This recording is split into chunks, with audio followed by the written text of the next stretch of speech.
నితిన్ గారు డైరెక్టర్ గారిని అడిగాం, ప్రొడ్యూసర్ గారిని అడిగాం, హీరోయిన్ గారిని అడిగాం. మీ చిన్నప్పుడు చిలిపి దొంగతనాలు, సినిమాలో దొంగతనం చిన్నప్పుడు తెలియదు కానీ ఆ పెద్ద మట్టుకు మా ఆవిడ హృదయాన్ని కొట్టేశాను క్యూట్గా. మాటల్లో మాట్లాడుకోవడంలో thank you so much Rajendra Prasad గారు. లేదు, మీ మాటలు వినాల్సిందే. ఇంకో హీరో ఎవరని చెప్పారు చెప్పండి. ఆయన మీరనే కదా, మీరు మా హీరో. నేను హీరోనే, మీరు లెజెండరీ హీరో. లెజెండరీ హీరో మీరు, నేను కాదు మీరు. సూపర్. యా కాదు రాజేంద్ర ప్రసాద్ గారు, మీరు కూడా చిలిపి దొంగతనాలు చెప్పేసి స్టార్ట్ చేసి స్పీచ్ బాగుంటుందని నా ఫీలింగ్. ఏం కాదు, ఊరుకుంటాం. మాట్లాడకుండా ఎలా ఈ పిల్ల నాకు చాలా కాలం నుంచి తెలుసులేండి. చెప్తా. యా సభా సరస్వతికి నమస్కారం. రాబిన్ హుడ్, మైత్రి మూవీస్లో ఇంతకుముందు నేను అంటే నాకు ఎంత మనసుకు దగ్గరైన కంపెనీ శ్రీమంతుడు, వాల్తేర్ వీరయ్య, రాబిన్ హుడ్. నాకు ఒక చిన్న డౌట్ వచ్చింది, అమ్మాయి నువ్వు చెప్పలేదు, నువ్వేమన్నా కెలుగుతావు ఏమనుకున్నా కెలగలా నువ్వు, నేను కెలుగుతాను ఇప్పుడు. ఏమండి, నేను వచ్చిన దగ్గర నుంచి చూస్తున్నాను, ఎక్కడ పోస్టర్ కానీ ఎక్కడ నా ముఖం కానీ ఈ ఏరియాలో ఎక్కడ కనపట్టలా. సార్ ఈ ఆన్సర్ మీరు వినాలి సార్, వినాలి. మీరే కాదు, ప్రేక్షకులు కూడా వినాలి. ఎందుకంటే మిమ్మల్ని చూడాలంటే డబ్బులు ఇచ్చి టికెట్ తీసుకొని చూడాలి అని. అబ్బా, ఈ పిల్ల మొత్తం మీద మా ఊళ్ళో మాట్లాడినట్టు మాట్లాడిందండి. మా ఊళ్ళో వాళ్ళు చెప్పినట్టు చెప్పింది. నిజమేలే, నువ్వు కొంచెం తెలివైందనివి, కొంచెం కాదు బాగా తెలివైంది. అమ్మో, నువ్వు జాగ్రత్త నోట్ చేయి. ఎక్కడ ఒక్క బొమ్మ కూడా నాది కనపడలేదు, నేను ఎందుకు ఇక్కడికి వచ్చాను అని మీ అందరికీ డౌట్ రావచ్చు. కానీ నాకు తెలిసి మొన్న కల్కి, లగ్గం, జనక అయితే కనుక అంతవరకు చూసుంటారు నన్ను.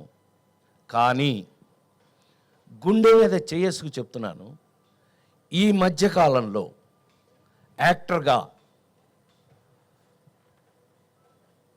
రాబిన్ హుడ్ సినిమాలో నటించిన తర్వాత ఒక్కసారి మళ్ళీ నాకు నా పాత హీరో రోజులు గుర్తొచ్చాయి.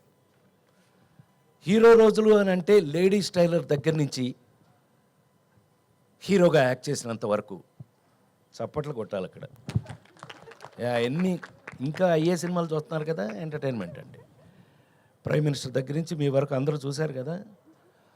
అలాంటి రోజులు మళ్ళీ నాకు గుర్తు చేసిన రాబిన్ హుడ్ సినిమా. అంటే ఇవాళ యాక్చువల్గా మ్యూజిక్ మీద ఎక్కువ వాళ్ళు మీడియా మొత్తం మ్యూజిక్ మీద వెళ్ళి ఉంటుందేమో.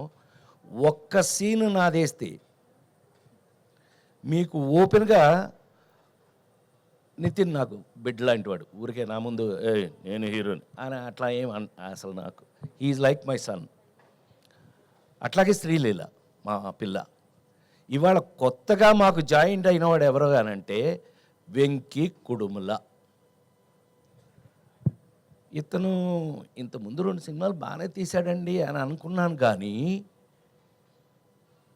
ఇది విన్న తర్వాత, రాబిన్ హుడ్ అనే ఈ సబ్జెక్ట్ విన్న తర్వాత, అందులో ఒక ఎంటర్టైన్మెంట్కి కేవలం ఒక కామెడీ, ఒకప్పుడు కామెడీ ఎలా ఉండేది, ఒకప్పుడు రాజేంద్ర ప్రసాద్ అనేవాడిని తీసేస్తే అంతకుముందు కామెడీ ఎలా ఉండేది, ట్రాక్ సినిమాలో ఒక ట్రాక్ వస్తే అది కామెడీ, ఇది అది. అక్కడి నుంచి హీరోయే కామెడీ, హీరో ఎలాంటి కామెడీ, ప్రైమ్ మినిస్టర్ దగ్గర నుంచి కామన్ మ్యాన్ వరకు మెచ్చుకునే కామెడీ. అంత గౌరవాన్ని దాన్ని తెచ్చుకుంటే, దాన్ని నేనెంత అదృష్టవంతుణ్ణి అంటే 5 జనరేషన్లుగా దాటుకుంటూ మీ దాకా వచ్చి, వెంకీ అబ్బాయి హీరో విను, నువ్వు 5 జనరేషన్లు దాటుకుంటూ వచ్చాను నేను. చిరంజీవి గారు, క్షమించాలి, మా పెద్ద ఆయన నందమూరి తారక, విశ్వవిఖ్యాత నట సార్వభౌమ నందమూరి తారక రామారావు గారు, నాగేశ్వరరావు గారు, అదొక జనరేషన్. 2 కృష్ణన్నయ్య, సోహన్ బాబు అన్నయ్య, అదొక జనరేషను. చిరంజీవి గారు, నేను, మేమంతా ఒక జనరేషను. మహేష్ బాబు, జూనియర్ ఎన్టీఆర్, నితిన్, ఇదొక జనరేషను.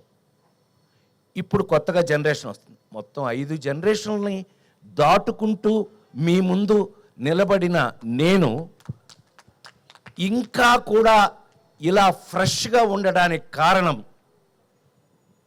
రాబిన్ హుడ్లో నా క్యారెక్టర్ లాంటివి. ఈ విషయాన్ని మీరు రేపు 28వ తారీఖున థియేటర్లో, ఈ మధ్య థియేటర్లో కూర్చొని హాయిగా ఫ్యామిలీతో చూసుకునే సినిమాలు లేవనే కంప్లైంట్ దాటి ఒక అద్భుతమైన ఫుల్ ఎంటర్టైన్మెంట్ మీకు మంచి కథతో, నేను అదే చెప్పాను. రాబిన్ హుడ్ ఏంటండి? దొంగ. రాబిన్ హుడ్ అంటే దొంగ కదండి, వాడు ఇంగ్లీష్ సినిమాల నుంచి దొంగ కదా. అవును, ఈ సినిమా ఈ కథ చూశాక మన ఇంట్లో కూడా రాబిన్ హుడ్ లాంటి దొంగ ఒకడు ఉంటే బాగుండు అనిపిస్తుంది మీ అందరికి. ఇది గ్యారంటీ. ఇది కేవలం నేను ఒక ఫంక్షన్లో మీ అందరికీ మీ ముందు మాట్లాడడానికి నేను చెప్పట్లేదు. 100% ఒక అద్భుతమైన కథతో ఎంటర్టైన్మెంట్ దాంట్లో మిక్స్ అవుతూ ఈ సినిమా చూసి బయటకు వచ్చేటప్పటికి మా హీరో చెప్పినట్టుగా మేము నలుగురమే గుర్తుంటామండి. లేదంటే సత్యంగా నేను నా పేరు మార్చి వేరే పేరు పెట్టుకుంటాను. అంత కాన్ఫిడెంట్గా, అంత ఎంజాయ్ చేస్తూ, నేను ఆ రోజుల్లో హీరోగా చేసిన రోజులు గుర్తొచ్చినాయి అంటానికి కారణం అది. ఆ రోజుల్లో ఇలాగే ప్రతి సీన్ని ఎంజాయ్ చేసి, ప్రాక్టీస్ చేసి, దాన్ని పర్ఫెక్ట్ చేసి యాక్ట్ చేయటం జరిగేది. ఈ రోజుకి ఇన్ని రోజుల తర్వాత మళ్ళీ నేను ఈ సినిమాని అలా చేయటం జరిగింది అని 100% గుండె మీద చేసుకు చెప్తున్నాను. అట్లాగే ఈ సినిమాలో మనకు ఉన్న అదృష్టం ఏంటంటే, మా నిర్మాత రవి చెప్పినట్టు అన్ని డిపార్ట్మెంట్స్లోనూ, మ్యూజికల్గా, టెక్నికల్గా, అన్ని డిపార్ట్మెంట్స్లోనూ అందరూ ఇష్టపడి చేశారు. నాకు అసలు ఇవాళ ఈ మధ్య చాలా కాలం అయిందమ్మా ఇంత ప్లెజెంట్ ఫంక్షన్, ఇంత ప్లెజెంట్గా ఉండటం ఈ మధ్యకాలం చాలా రోజులైంది. అసలు టు బి వెరీ ఫ్రాంక్, నువ్వు అన్నమాట 100% నిజం. ఇంత ప్లెజెంట్గా ఉంది, ఇంత పాజిటివ్ వైబ్రేషన్తో ఇవాళ జరుగుతున్నటువంటి ఈ ఫంక్షన్. నిజంగా మీరందరూ మా మీద ఎంత ప్రేమతో వచ్చారో మాకు తెలుసు. దయచేసి నోట్ చేసుకోండి, 28వ తారీఖు నుంచి, ఈ నెల 28వ తారీఖు నుంచి దయచేసి థియేటర్లోనే చూడండి. ఆ సెల్ ఫోన్లోనూ, ఆ ఇంట్లో టీవీల్లోనూ. ఎస్, సినిమా ఇంటికి వచ్చేసింది. ఎస్, సినిమా అనేది ఇంటికి వచ్చేసింది ఓటీటీ పేరు మీద. వేరే ఏ పేరు లేదా అయితే ఏమే, మొత్తం మీద సినిమా ఇంటికి వచ్చేసింది. కానీ నిజంగా థియేటర్లో కూర్చుని ఫ్యామిలీతో సహా చూడగలిగినటువంటి ఒక అద్భుతమైన సినిమా మనకు దొరికితే కనుక అంతకు మించిన ఎంటర్టైన్మెంట్ నాకు తెలిసి ప్రపంచంలోనే సినిమా అంటే అద్భుతమైన ఇంట్రెస్ట్ ఉన్నది ఇండియాలో, అందులోనూ మరి ముఖ్యంగా సౌత్ ఇండియాలోను, అందులో మరి ముఖ్యంగా తెలుగు వాళ్ళకి సినిమా అంటే ఎంత ఇష్టమో నాకు తెలుసు. నేను 48 సంవత్సరాలుగా సినిమాలో ఉన్నాను. నేను మీ అందరి ముందు ఈ రోజుకి నాకు ఇంత అద్భుతమైనటువంటి అవకాశం ఇచ్చిన నా కంపెనీ, నా మైత్రి మూవీస్. నేను శ్రీమంతుడికి మీకు విషయం తెలుసో లేదో అండి, శ్రీమంతుడి సినిమాకి జనరల్గా ఫ్యాన్స్ అందరూ ఇష్టపడతారు. అంటే నాకున్న అదృష్టం ఏంటంటే Chiranjeevi fans, Balakrishna fans, Nagarjuna fans, Venkatesh, అందరి ఫ్యాన్స్ నా ఫ్యాన్స్. అది నాకున్న అదృష్టం. ఎందుకనంటే అందరికీ కావాల్సింది బేసిక్గా ఎంటర్టైన్మెంట్కి మించిందే ఉందండి. టెన్షన్స్ అన్నీ జీవితంలో మనకు కావాల్సినవి ఉన్నాయి. అందుకని మరొకసారి మీ అందరి ముందు సవినయంగా నేను రాబిన్ హుడ్ సినిమాని 100% మీరు ఫ్యామిలీగా వెళ్ళి 28వ తారీఖు నుంచి థియేటర్లో, అద్భుతమైన థియేటర్లో ఆ ఫీల్ తోటి సినిమా చూడండి. మీకు ఎంజాయ్మెంట్, మీరు హాయిగా అనుకున్న ప్రతి ఐటము ఈ సినిమా లేకపోతే నేను దానికి బాధ్యుణ్ణి అని మరొకసారి మీ అందరి ముందు సవినయంగా మనవి చేస్తూ, నాకు ఇంత అద్భుతమైన అవకాశం ఇచ్చిన నా కంపెనీ, సరే నా మైత్రి మూవీస్ నా సొంత కంపెనీ చెప్పాను కదా శ్రీమంతుడికి, I should thank Venky Kudumula, నువ్వు అంత అద్భుతంగా నన్ను ఇప్పుడు త్రివిక్రమ్ దగ్గర నుంచి, మీ గురువు త్రివిక్రమ్ దగ్గర నుంచి, అనిల్ రావుపూడి దగ్గర నుంచి అందరూ నా మీద ప్రేమతో ఈ జనరేషన్, నేను అన్నానే 5 జనరేషన్లు దాటి వచ్చానని, ఈ జనరేషన్ రచయిత దర్శకులు కూడా నాకు ఇలాంటి పాత్రలు రాయటం నా అదృష్టంగా భావిస్తూ, దీనికి అవకాశం ఇచ్చినటువంటి, మనం ఎప్పుడు అనుకుంటూ ఉంటాం, మీకు బాగా గుర్తుండి ఉంటుంది, ఆ నలుగురు సినిమా అప్పుడు చెప్పాను నేను, నాకంటే నాకు వచ్చిన అవకాశం గొప్పది అని. సో ఇలాంటి అద్భుతమైన అవకాశం దొరికినందుకు మేము నిజంగానే, అంటే ఇవాళ ఎంటర్టైన్మెంట్లో ఛాలెంజ్ చేసి చెప్పడం కొంచెం కష్టంగానే ఉంది, ఎందుకంటే కామెడీ షేప్ కొంత మారుతూ వెళ్తుంది, కొంత బూతు ఆ టైప్లో వెళ్ళిపోతుంది. అలాంటి స్టేజ్లో మళ్ళీ మా హీరో చెప్పినట్టు ఒక అద్భుతమైన ఆర్గానిక్ కామెడీ అన్నాడు, అద్భుతమైన మాట అన్నావు, ఇది నేను ఎప్పుడు గుర్తుపెట్టుకుంటా. అద్భుతం, ఆర్గానిక్. మనకి ఆరోగ్యం కోసమే ఫుడ్డే ఆర్గానిక్ మారిపోయినప్పుడు, ఆ మందులే ఆర్గానిక్ మారిపోయినప్పుడు, మనం సినిమాని కూడా ఆర్గానిక్గా మార్చడానికి ప్రయత్నిస్తున్నందుకు, కనీసం అలాంటి ప్రయత్నం చేసినందుకు వెంకీ కుటుంబలకి నేను ఒక అద్భుతమైనటువంటి అప్రిషియేషన్ ఇస్తూ, నా తరఫున, అంటే కొంచెం సీనియర్ కాబట్టి నేను అప్రిషియేషన్ ఇస్తూ, ఈ సినిమాని దయచేసి థియేటర్లో మీరు చూడండి. మీకు ఏమాత్రం నచ్చినా మీరు మమ్మల్ని గుర్తు చేసుకోండి, అదే ఈ జన్మకి నాకు చాలు అని మరొకసారి మనవి చేస్తూ, ఈ అవకాశానికి మరొకసారి కృతజ్ఞతలు తెలియజేస్తూ, మీడియా వాళ్ళందరికీ నమస్కారం. Thank you. Thank you sir, thank you so much. దొంగతనం అన్నావు కదా, ఆగు, నేను మర్చిపోయాను అనుకున్నావా? నువ్వు ఎప్పటి నుంచి నాతో ఏమండి, నిజం చెప్పమంటారా అబద్ధం చెప్పమంటారా మహారాజా?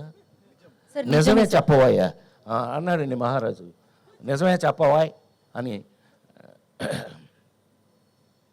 మా నాన్నగారు స్కూల్ టీచర్ అండి, military school teacher. So school teacher అండి. ఎంత స్ట్రిక్ట్ అని అంటే, మీ అందరికీ చిన్న ఐడియా ఉండి ఉంటుంది, నేను ఎన్టీ రామారావు ఇంట్లో పుట్టాను. ఆ ఇంట్లో మేము అద్దెకుండేవాళ్ళం 24 సంవత్సరాలు, అక్కడే పుట్టాను నేను. సరే, అది మా నాన్న ఎంత స్ట్రిక్ట్ అని అంటే, హరికృష్ణ అల్లరి చేస్తే హరికృష్ణ కొట్టలేక మమ్మల్ని కొట్టేవాడండి ఆయన. నన్ను కొట్టారంటే నవ్వుతున్నావా నువ్వు, నీ సంగతి చూస్తానే వస్తున్నాలే బయటికి. అలాంటిది ఆయన ఎంత స్ట్రిక్ట్గా ఉంటాడండి. అలాంటిది ఏదన్నా ఎప్పుడన్నా బజార్కి వెళ్ళి ఆ శనగపప్పు ఉండలు అవి ఏమన్నా తిందామంటే డబ్బులు ఏం చేయాలి? మా నాన్నగారి జేబులోంచి 5 పైసలు కొట్టేశానండి.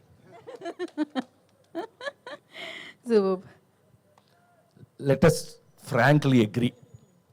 ఈ విషయం ఇంతవరకు బహుశా తెలిసే అవకాశం లేదు.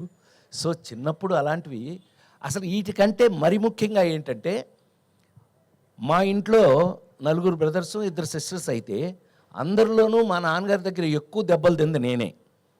కారణం ఏంటంటే, పక్కింట్లోంచి జామ చెట్టు ఎలా కనపడుతుండేదండి, దానికి గుత్తులుగా కాయలు ఉండేవి, అద్భుతంగా పండేవి.